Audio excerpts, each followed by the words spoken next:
हमारे transformer connected हैं उन ट्रांसफार्मर्स के रेटिंग, उसके अलावा जितने भी इक्विपमेंट्स हमें ट्रांसमिशन लाइन के लिए यूज होंगे, जनरेटिंग स्टेशन में यूज होंगे, तो उन सारे इक्विपमेंट्स को हम एक ही लाइन में रिप्रेजेंट कर सकते हैं। जैसा कि आपको डायग्राम में लिखा होगा, सिंगल लाइन डायग्राम में, कि फर्स्ट जो है जीएस जनरेटिंग स्टेशन यहाँ से 11 केवी को जनरेट कर रहा है। अब 11 केवी को जनरेट करने के बाद हमें कंज्यूमर तक उसको पहुँचाना है, तो कंज्यूमर तक पहुँचाने के लिए हम 11 केवी को डायरेक्ट सेंड नहीं कर सकते, क्योंकि जो लॉसेज है हमारे उतने लॉस जो है आउटपुट में हमें इनपुट के जितना वैल्यू नहीं मिल पाता। तो हम क्या करते हैं, कंज्यूमर तक पहुँचाने के लिए डिफरेंट स्टेप्स में हम ट्रांसमिट करते हैं पावर। तो यहाँ पे जो जनरेटिंग स्टेशन में हमारा 11 केवी जनरेट कर रहा है, इस 11 केवी को जनरेट करने के बाद 11 को 132 केवी हम उसको स्टेप अप कर रहे हैं, बिकॉज ये जो ट्रांसमिशन लाइन है, यहाँ पे जो ट्रांसफार्मर हमने यूज किया है, ये ट्रांसफार्मर जो है 11 केवी को 132 केवी में स्टेप अप कर रहे हैं।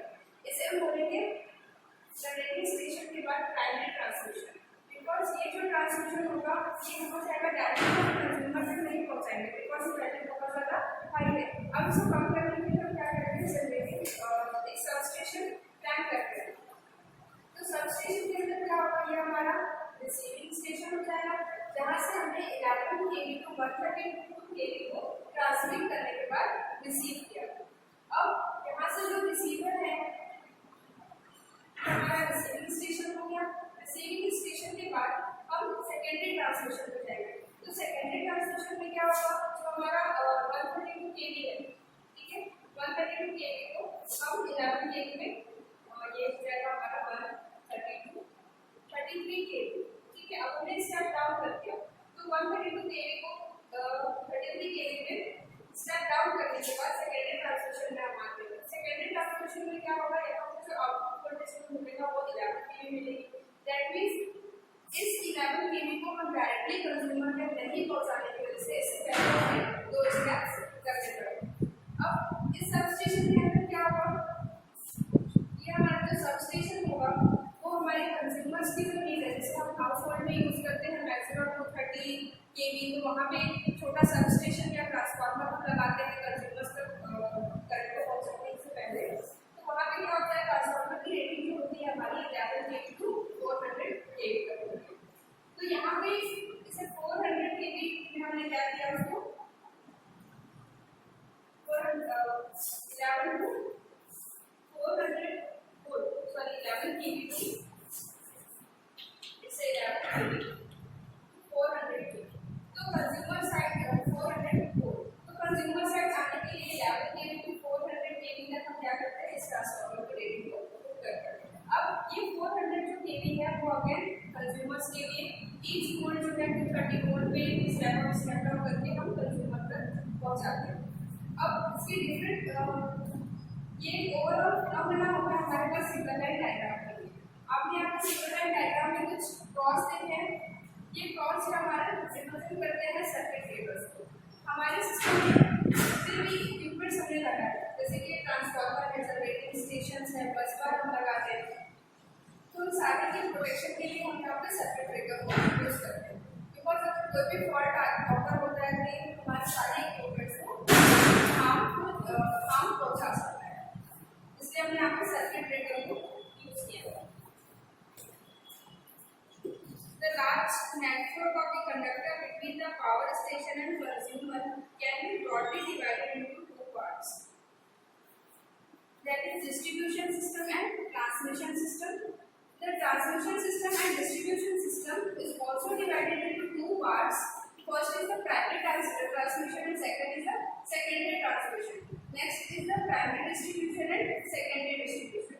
तो प्राइमरी डिस्ट्रीब्यूशन का पार्ट कौन सा हो गया, हमारा जनरेटिंग स्टेशन के बाद जब हम रिसीविंग स्टेशन पर पहुंचते हैं तो यहाँ पे हम प्राइमरी ट्रांसमिशन को यूज करते हैं। नेक्स्ट सेकेंडरी ट्रांसमिशन जो हमारा रिसीविंग स्टेशन के बाद सब स्टेशन तक आने के लिए जो भी ट्रांसमिशन होता है वो हमारा सेकेंडरी ट्रांसमिशन कहलाता है।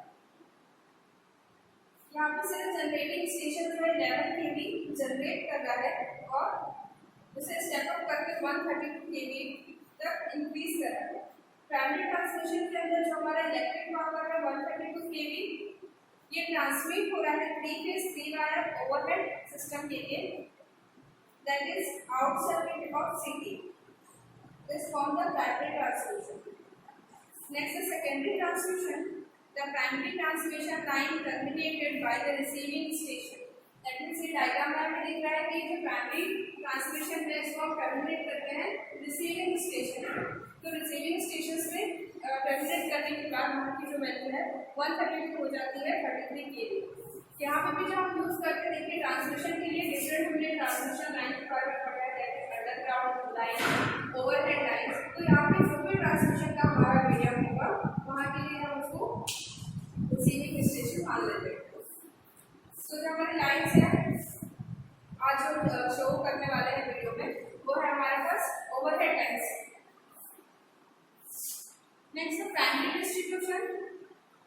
The secondary transmission line terminates the substation where the voltage is reduced from the 33 kV to the 11 kV. Next substation में देखिए यहाँ पे जो हमें वैल्यू मिल रही है वोल्टेज की और हमारे पास 11 kV जो कि स्टेप डाउन ट्रांसफार्मर के थ्रू होगा. That is also 3 phase 3 wire. The 11 kV line runs along the important road side of the city.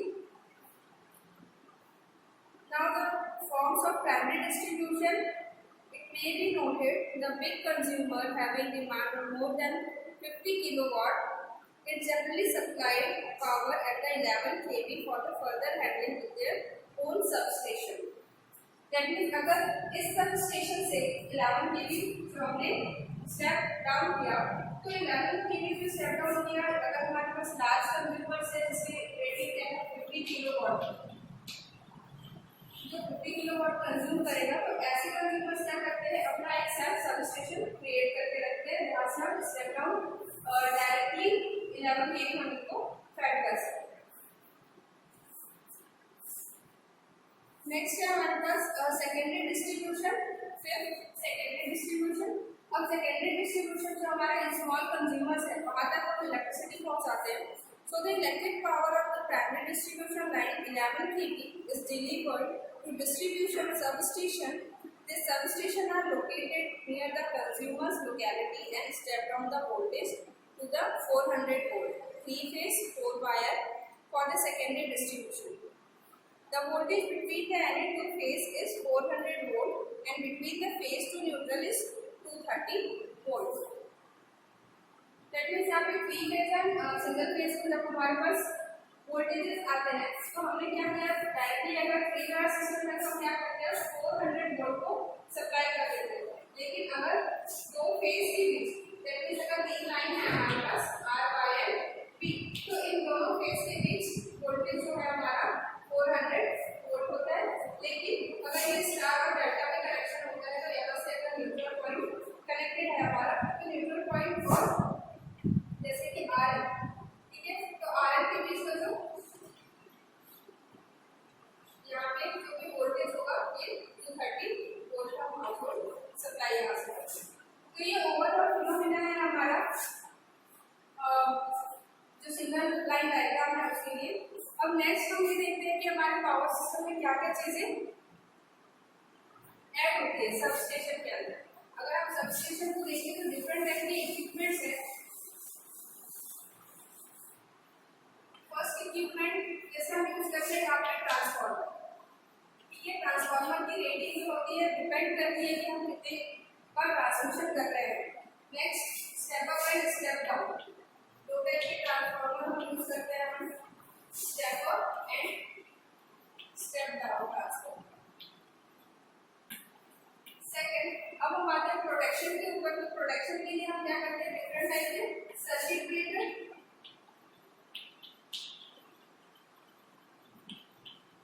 ये जो कनेक्टेड होता है पैनल से कनेक्टेड होता है सर्किट ब्रेकर. फिर हमारा रिले. रिले क्या करता है ऑपरेट करता है सर्किट ब्रेकर को because relay is a sensing device which sense the fault and send the message of circuit breaker.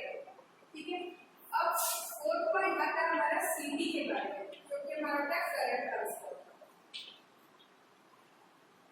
Current transformer को हम यूज करते हैं ट्रांसमिशन लाइन में या किसी भी सब स्टेशन पे, बिकॉज हमें करंट मेजर करना पड़ता है। सो हाईली करंट मेजर करने के लिए हम क्या करते हैं, करंट ट्रांसफार्मर को यूज करते हैं। फिर है हमारा पोटेंशियल ट्रांसफार्मर। पोटेंशियल ट्रांसफार्मर देने से हमारा मेजर करता है वोल्टेज को, वोल्टेज लेवल बताएगा, एंड करंट में हमारा करंट ट्रांसफार्मर करंट की जो वैल्यू है वो डिफाइन करता है ट्रांसमिशन लाइन में मेजर करने के लिए। 6 जो होता है हमारा आइसोलेटर। आइसोलेटर को यूज करते हैं हम बिकॉज अगर वोल्टेज ज्यादा हो गया तो वहां पे आइसोलेट कर सके, इसलिए एक आइसोलेटर सिस्टम लगाते हैं। नेक्स्ट और हम यूज करते हैं यहाँ पे इंसुलेटर्स। इंसुलेटर्स का यूज क्या है, इंसुलेटर क्या करता है, हमारे दो लाइंस को आपस में कांटेक्ट में आने से रोकता है। ये डिफरेंट टाइप के इंसुलेटर्स हम यूज करते हैं। यहाँ पे pin type insulator, second type insulator, साथ में और भी यूज करते हैं suspension type, string type insulator. तो ये डिफरेंट टाइप के इंसुलेटर्स हैं जो हम ट्रांसमिशन लाइन के लिए यूज करते हैं सबस्टेशन। एक जो है हमारे पास नेक्स्ट लाइटिंग अरेस्टर।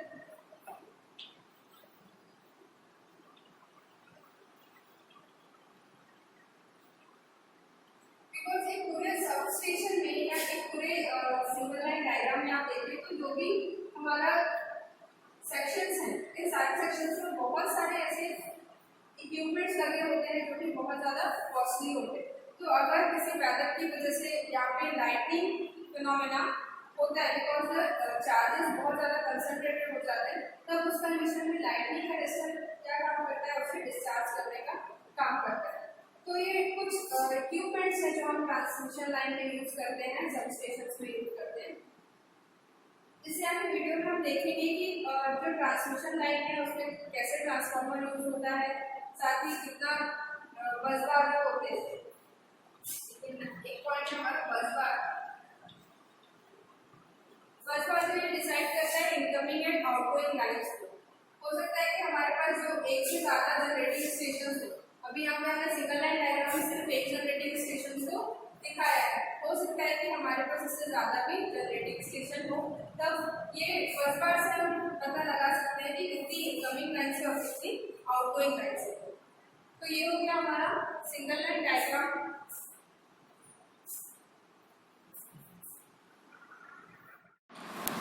ये एक जनरल स्ट्रक्चर है हमारा जनरेशन, ट्रांसमिशन एंड डिस्ट्रीब्यूशन का। आज जो हम सब स्टेशन देखने वाले हैं ये 30 to 11 kV सब स्टेशन होगा, जो कि रेसिडेंशियल पे 11 kV सप्लाई करेगा। यहाँ पे हम जो देख रहे हैं ये हमारा बस बार सिस्टम है। तो बस बार पे आप देख सकते हैं यहाँ 2 इनकमिंग लाइंस दिख रही हैं और एक जो है आउटगोइंग लाइंस है। सेकेंडरी साइड ये हमारा ट्रांसफार्मर से कनेक्टेड रहता है। ट्रांसफार्मर जो क्या करेगा, हमारा step up and step down का काम करता है। इसमें इनकमिंग एंड आउटगोइंग लाइंस हैं। साथ ही इस ट्रांसफार्मर के साथ जो है लाइटनिंग अरेस्टर कनेक्टेड है। लाइटनिंग अरेस्टर क्या करेगा, मैक्सिमम करंट को ग्राउंड में फ्लो होने देता है। इस करंट के जो रेटिंग है, ट्रांसफार्मर की जो रेटिंग है ये ऑलमोस्ट 11 to 33 kV। ये जो हमारा बस बार है, यहाँ पे देखिए आप इंसुलेटर्स कनेक्टेड है यहाँ पे, जो कि स्ट्रिंग इंसुलेटर है। जब बहुत ज़्यादा वोल्टेज होते हैं तो हम स्ट्रिंग इंसुलेटर को यूज़ करते हैं। इसके बाद देखिए बस बार के बाद यहाँ पे हमने प्रोटेक्टिव इक्विपमेंट्स लगाए हैं। जो फर्स्ट में कनेक्टेड है हमारा CT है, एंड ये हमारा सर्किट ब्रेकर है, जहाँ पे वैक्यूम सर्किट ब्रेकर हमने यूज़ किया है और उसका कंट्रोल पैनल साथ में कनेक्टेड है। नेक्स्ट बस बार में जाते हैं तो नेक्स्ट बस बार के साथ भी उसके बाद एक ही फिनोमेना होगा। ये जो लाइन है हमारी, जो भी इनकमिंग लाइंस है, उन लाइंस को हम क्या कर रहे हैं, चेंज कर रहे हैं, क्योंकि हमने रेटिंग ट्रांसफार्मर की इंक्रीज़ और डिक्रीज़ करनी है। तो यहाँ पे जो step up and step down transformer हैं, उन ट्रांसफार्मर के थ्रू ये बस बार से कनेक्टेड हो जाते हैं। बस बार के साथ बहुत सारे इंसुलेटर कनेक्टेड है, जो कि आपस में जो भी हमारा कनेक्शन है उसको कोलैप्स होने नहीं देते। तो ये इंटरकनेक्टेड सिस्टम हो गया बस बार से हमारा। इस सब स्टेशन के अंदर डिफरेंट बस बार्स हैं, जिसमें यहाँ पे जो इनकमिंग लाइन है वो 2 इनकमिंग लाइन है और एक आउटगोइंग लाइन्स है। इन सारे लाइन्स के लिए सेम फिनोमेना है। अगेन करंट ट्रांसफार्मर एंड देखिए यहाँ पे जो है सर्किट ब्रेकर लगा हुआ है। सर्किट ब्रेकर के साथ करंट ट्रांसफार्मर हमने यहाँ पे लगाया है। तो करंट ट्रांसफार्मर के बाद अगेन बस बार है जो कि अब ट्रांसमिशन लाइन के लिए आएगी। ये फर्स्ट लाइन है जो बस बार से कनेक्टेड हो गई। ये लाइंस जो हैं आपस में ट्रांसमिशन लाइन ट्रांसफार्मर से कनेक्टेड हैं। ये ट्रांसफार्मर जो है इसकी रेटिंग 32 to 11 kV है। इन केवी जो केवी है आप देखिए यहाँ पे आपको दो प्राइमरी और सेकेंडरी साइड आपको incoming lines and outgoing lines दिखेगी। ये हमारी आउटगोइंग्स लाइन है। सब स्टेशन को कंट्रोल करने के लिए कंट्रोलिंग पैनल्स कनेक्टेड है। इन सारे पैनल से हम कंट्रोलिंग करते हैं सब स्टेशन पे।